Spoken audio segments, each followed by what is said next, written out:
Quand tu cherches à dessiner les choses, il faut que tu saches comment elles sont foutues, comment ça fonctionne. Tu regardes. En fait, tu t'autorises à avoir un regard analytique sur le monde, son fonctionnement, et donc tu es légitime à le dévisager et à essayer de le comprendre. Tu peux contempler les choses, tu as le droit parce que tu es artiste et que c'est utile dans ton métier. Et que si tu veux pouvoir créer quelque chose, il faut que tu comprennes comment ça marche, ce qu'il y a derrière. Quand tu veux faire un portrait, il faut que tu comprennes ce qu'est un regard. Et un regard, c'est pas des yeux, un globe oculaire avec un iris, une pupille et une tache de lumière. C'est un grand mystère. Toi, quand tu essaies d'entrer en résonance avec tout ça, ou d'être perméable aux émotions du monde ou au fonctionnement et dysfonctionnement, et ben, en fait, tu prends un risque.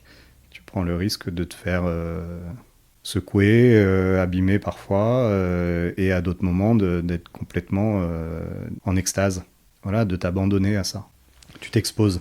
Est-ce que tu crois que du coup c'est, entre autres, probablement pour cette raison que c'est si important d'avoir un espace, un toit pour créer? Parce qu'en fait on peut pas créer tout le temps au contact des autres, tu vois. Comme si tu avais besoin aussi parfois de revenir dans une forme de tranquillité. Alors là on est dans ton atelier, je sais pas quelle forme ça peut prendre d'autre que d'avoir un toit pour créer, mais tu vois, c'est comme une espèce de petite bulle à l'abri justement de tout ce tumulte qui est à la fois une source d'inspiration et qui peut t'emmener très loin, mais qui peut aussi te faire plonger parfois. C'est clair qu'il y a vraiment des allers-retours. Enfin, spontanément comme ça, je pense à un ours qui part en chasse et qui revient dans sa tanière. Il y a une nécessité de tanière, très clairement.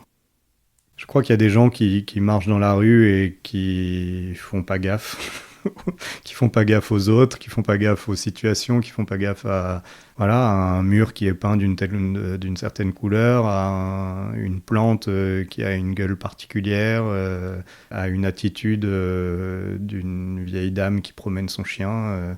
Je me mets à la disposition de tout ça et en fait de remettre ça un peu en vrac sur une toile, ça m'éclate. Je crois que la manière dont moi je vis mon rôle d'artiste, c'est vraiment de donner à voir. C'est-à-dire de faire remonter, comme je disais tout à l'heure, à la surface visible des choses qui parfois sont soit qu'on va occulter parce que en fait on croise des vieux tous les jours et finalement on se rend pas compte qu'un vieux visage ou un visage vieux, c'est beau. On avait parlé d'un de tes projets qui a été assez fondateur finalement aussi dans ton parcours de désigneur, designer, artiste. Je fais référence au projet 30 vivants.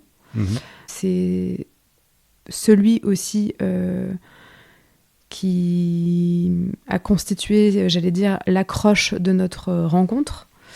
Et je trouve, enfin j'ai l'impression, je me trompe peut-être, que ce projet a été assez fondateur pour toi, notamment dans ton rapport justement au processus créatif et à ce qu'il a permis de déployer, quoi. Mais on va en parler. Mais est-ce que d'abord tu peux nous raconter voilà, de quoi il s'agit et comment ce projet est arrivé dans ta vie? C'est une proposition que j'avais faite à la clinique Sainte-Élisabeth, qui est un établissement de soins palliatifs à Marseille, qui était en train de faire des grands travaux, de rafraîchir un peu son espace d'accueil. Et il cherchait un moyen de raconter un peu ce qui se vivait au sein de l'établissement dès le seuil de la clinique. Et donc de se raconter, mais c'est pas très facile de se raconter quand on est un établissement de soins palliatifs. Et donc voilà, raconter ce qui se vit dans un tel établissement sans que ça donne envie aux gens de reprendre la porte dans l'autre sens, c'est pas évident. Et donc je leur ai fait la proposition de créer 30 portraits des patients qui leur sont confiés et aussi des soignants qui les accompagnent. Déjà, quand on dit ça, c'est un peu saugrenu. C'est des gens qui sont pas très gracieux au sens où on l'entend au XXIe siècle. Ils sont pas très selfie bankable. Ouais. Donc d'aller dévisager ces physionomies-là qui sont souffrantes, âgées, fragiles, c'était. Et puis moi, je m'étais pas du tout rendu compte quand j'ai fait cette proposition à la clinique de ce que ça impliquait.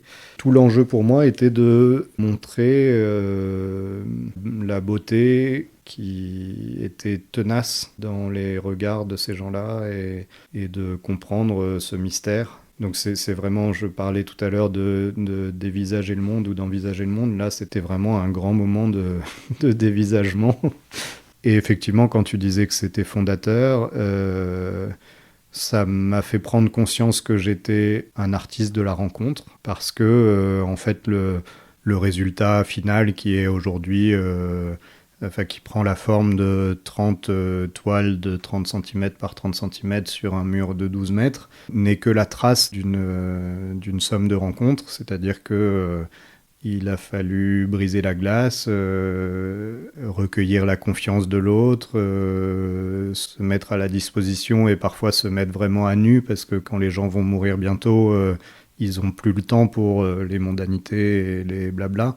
Donc tout de suite, il faut être dans la vérité, dans l'authenticité, il faut dire qui on est vraiment. On n'est pas là pour se raconter des histoires. Et puis il faut accueillir les histoires de l'autre, avec ses peurs, et puis assumer aussi ses propres peurs à soi. L'établissement de soins palliatifs, c'est pas un endroit où on a envie de passer ses journées spontanément. Et moi, j'ai été vraiment très surpris de la joie que je trouvais à retourner au contact de ces gens-là. Parce qu'effectivement, ça me changeait de mes rapports habituels avec les gens de l'extérieur de la clinique, c'est-à-dire tout le monde entier. De retourner au contact de cette profondeur, de cette gravité, et en même temps de toute façon, j'ai plus rien à perdre, donc je dis ce que j'ai envie. Et c'est pas vous, mon petit bonhomme, qui allez me raconter la vie. Voilà, tout ça, c'était très enthousiasmant pour moi. Une dame qui s'appelait Rosemary, où en fait c'est son kiné qui m'a emmené dans sa chambre en me disant vous faites des portraits, ah Rosemary elle est vraiment belle. Et je suis arrivé et j'ai vu une dame la boule à zéro avec des sourcils dessinés au feutre dessus des yeux, et je me suis dit waouh, ça va être compliqué. Et en fait là elle m'a dit bonjour et elle m'a souri. Et son visage s'est éclairé, mais vraiment, c'était merveilleux. Et je suis retourné en courant à mon atelier en me disant je suis très impatient de peindre ce portrait. C'était le premier que j'ai peint, parce que cette dame, elle avait une joie incroyable. Elle avait un bon accent méridional. Elle était d'une... je sais pas quel pourrait être le féminin de bonhomie, mais il faut qu'on le trouve. Et puis une autre patiente avec qui ça a été un petit peu plus compliqué, on va dire, parce que on a tout de suite eu un bon contact. J'ai passé des heures à l'écouter fumer ses clopes dans le jardin de la clinique, et elle me racontait toute sa vie, elle me racontait ses copines quand elle était jeune, elle me racontait sa famille, enfin voilà, très dans le partage.